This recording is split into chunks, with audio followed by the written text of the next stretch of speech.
Sinners is here. Let's talk about it.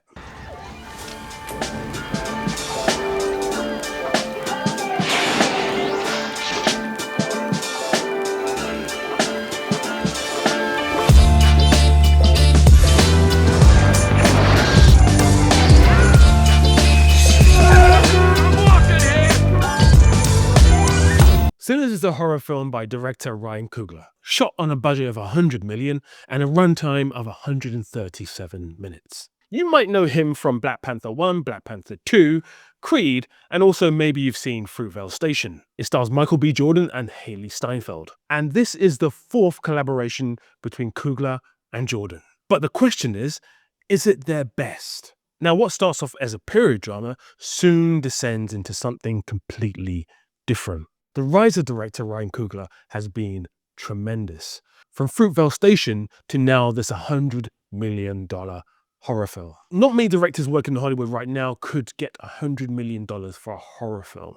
Most horror films nowadays are shot on a very minuscule budget and they come out with huge profits or break even because the budget is so little. To have a $100 million budget, the studios really trust you. And with good faith, because Fruitvale Station was a breakout hit when it first came out and was his debut film. Michael B. Jordan also ascended to greatness from this film. So it was natural that their partnership would continue, and it did with Creed. Creed was a wonderful extension of the Rocky franchise, keeping true to its core, but also being something very modern at the same time. And then from there, he went on to Black Panther and Black Panther 2. Black Panther being, of course, a mammoth hit when it's first released. And so far, he's not directed a film that has been considered bad or been a flop. In fact, with his last three films, Creed, Black Panther, and Black Panther 2, it's allowed him to have the freedom to make an original film like Sinners for such a massive budget. Now, if you're new to the channel, you probably won't know that I'm not a massive horror movie fan. If you're one of the regular viewers, you will know that I don't particularly like horror movies, so I'm probably not the best person to review this film. Or maybe I am, because the first 3/4 of this film are actually just a period drama. And that's quite deceiving if you think about it, because it's actually being marketed as a horror film. So I can imagine anyone going to watch this film looking for horror off the bat is going to be rather disappointed. And what this film does for those first 3/4 is really immerse you in the world. It's set in 1932 in Deep South America, and obviously racial divide is a huge topic, but it does it in a very subtle way. It never feels heavy-handed, it never feels like it's hitting you over the head with any messages. It just plays things out and allows you to see it with your own eyes. But it must be said, during the course of those 3/4, where it's purely just a period drama, I did find myself wondering exactly where the film was going. Now, as I said, the marketing has lent heavily into the horror aspect of this film. So, of course, I knew it was going down a horror route eventually. But the fact that the film spent such a long section of the running time meandering towards the big event kind of leaves you questioning exactly where it really is going. In fact, during the runtime, it was getting so late towards the end of the film before anything happened that actually is advertised in the trailer that I was almost thinking to myself, have I been misled here? And those first 3/4 of the film is where Coogler excels, as does Michael B. Jordan. Because I've seen Michael B. Jordan act in many other films, and I have to say sometimes I'm rather disappointed with his performances. With Coogler, though, Coogler gets the best out of him. His performance in Fruitvale Station is fantastic. His performance in Black Panther rivals Thanos as the best villain in the whole of the MCU. It was a brilliant, charged performance. And in Creed, he also excelled. But anytime I've seen him without Coogler, I felt that he struggled. This film is no different. He is absolutely wonderful in this film. In fact, if it was released later on in the year, he would definitely be up for Oscar talk. He plays a dual role in this film, which it seems most actors are doing nowadays, playing two twins who in character are kind of identical, which is actually kind of rare because in most films where an actor plays two different roles, they really have a distinctive personality. But with these two characters, they are very similar. And that's not actually a bad thing. Now, with Jordan being in the film, you would assume that he's the leading character, but in actuality, he actually isn't. Newcomer Mike Catton is the lead character and our protagonist who we follow throughout the film. And he's actually fantastic as well. In fact, I would say all the performances in this film are top range. There's Delroy Lindo, there's Jack O'Connell, there's Hailee Steinfeld.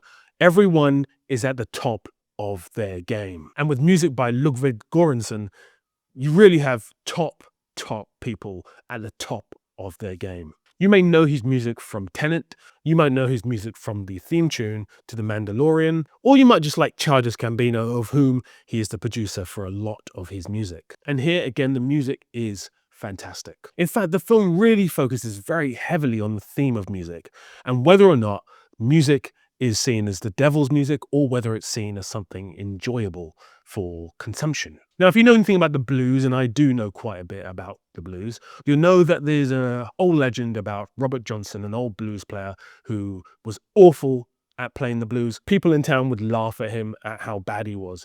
And then he disappeared for a significant period of time and came back into the same town. And he was the best guitarist and singer in the world. And the legend is that he went away and he came to a crossroads and a rail track, and the devil offered him the chance to become the best guitar player ever. And he took it. And thus he came back into town as the best blues singer potentially ever. He also died at 27. And this is where the theory of the 27 Club comes into play. Amy Winehouse, Kurt Cobain, Janis Joplin, they're all part of this 27 Club, where a person excels beyond their years almost, and then they die typically of drugs or sinful activities. In fact, linking into that, even Jimi Hendrix joined the 27 Club, where he died at 27 as well.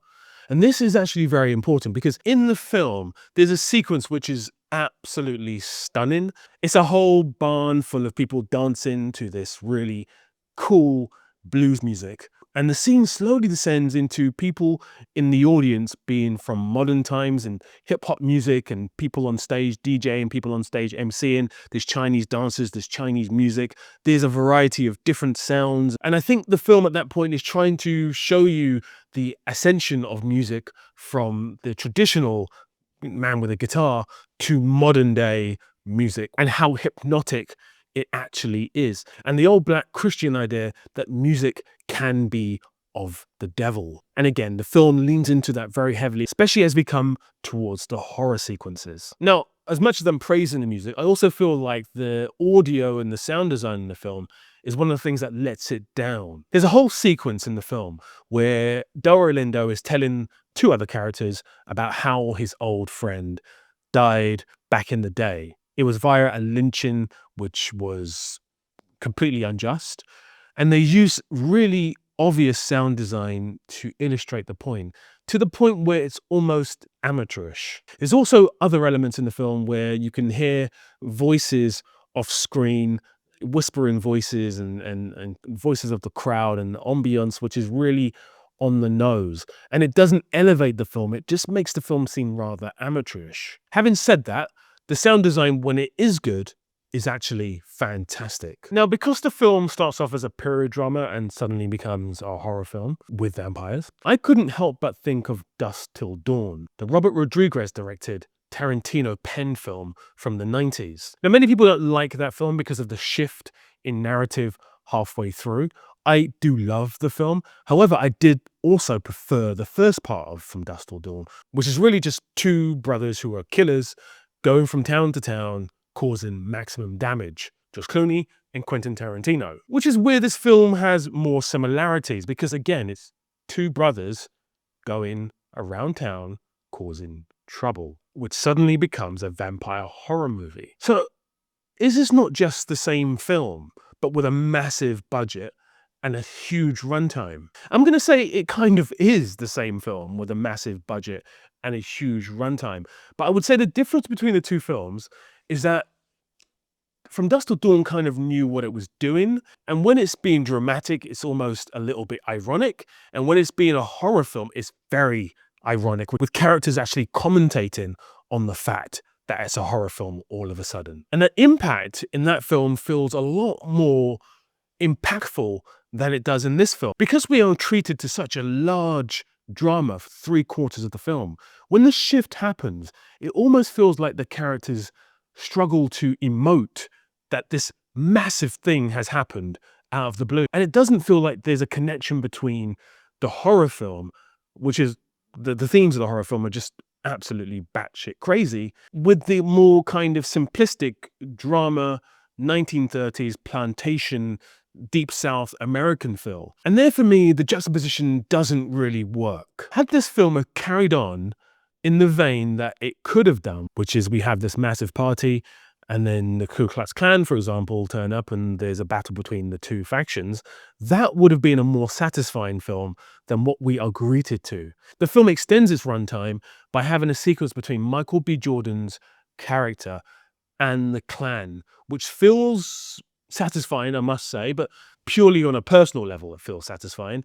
From a narrative standpoint, it doesn't really work. And again, it felt good, but really that's a personal thing. As a narrative flag in the film, it's a bit of a mess. In fact, I would say the last quarter of the film is a bit of a mess. But the film does run up a lot of brownie points in the first three quarters that you just stick around for the rest of the journey. You're never fully outside the journey. You feel like you are part of these characters' journey. So it's not the worst shift in the world, but I just feel like it's too random and it's not emoted well by the characters that these crazy things are happening all of a sudden. And again, they happen on a very sparse level, because I mentioned that last quarter of the film where the horror element is indeed introduced.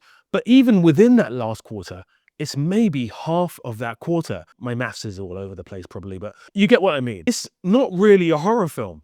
Whereas From Dusk Till Dawn, as I mentioned before, really leans into the horror so heavily. And really From Dusk Till Dawn, because of the shorter runtime, it allows it to split half as a horror film and half as this really weird serial killer type thriller drama type thing. So to come back to the question, is this Coogler and Jordan's best collaboration? It's not. It's maybe their worst collaboration, but that's not to say the film is bad, because Fruitvale Station is a real understated masterpiece. Creed is better than this film, and also Black Panther is better than this film. However, it's kind of neck and neck with Black Panther and this film. In fact, I would say in a weird way, I actually prefer this film, but maybe in another way, I prefer Jordan's performance in Black Panther. But Coogler continues to produce masterful work. He's a master director. And for me, there's nothing wrong with a studio giving a director with such talent such a massive budget to achieve their dreams. I hope they continue to do so. I hope the film's an absolute success. I'm looking forward to what he does next. I'm going to go ahead and give this film a 7. It would have been a 6, but trust me, stay after the first credits roll because the film does extend a little bit. And there's a lot of good faith in that last bit of the film, which I really enjoyed. So I'm going to give the film a 7. Listen, I hardly do reviews on this channel. Being a filmmaker myself, I try and avoid that. It just leads to issues, as you may have seen with The Critical Drinker and with Chris Duckman. But if you want more reviews from this channel, let me know in the comments. Also, if you've not subscribed, if you've not liked the video, please do. It's just a bit of housekeeping. I know it's annoying when people ask you to do so, but hey. Right, have you seen Sinners? What's your thoughts? Let me know in the comments. Do you think it's a masterpiece from Ryan Coogler? Or do you think it's a rather disappointing and misleading film? There will be a Bad Movie Fights versus Good Movie Fights video this weekend, so look out for that at 9:30 on Sunday. And until we speak again, big love.